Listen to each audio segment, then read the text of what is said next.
Lahat ng hard work, perseverance at dedication mo na binibigay sa kahit na trabaho man yan o sa buhay mo mismo, laging meron niyang reward. So iniisip ko, ito yung talagang reward dun sa mga pinagpuyat akong taping, shooting.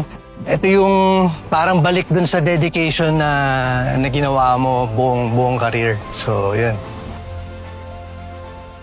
Yan ang hindi ko alam. Kasi sa totoo lang, hindi ko pa rin napanood yung mga movies nila Jacob Elordi, nila Park Bo-gum, entries doon sa mga lahat ng mga nominees. Siguro yung puso nung pelikula mismo, nung buong proyekto, dahil dito sa Pilipinas, parang nakita ko kung paano yung mga reaksyon ng mga nakapanood doon sa movie. So, inisip ko, napaka-universal nung topic at kahit siguro ibang lahi, ma-appreciate yung ganong kwento. Feeling ko dahil doon, kaya na-appreciate nila at nag-stand out yung project na yan.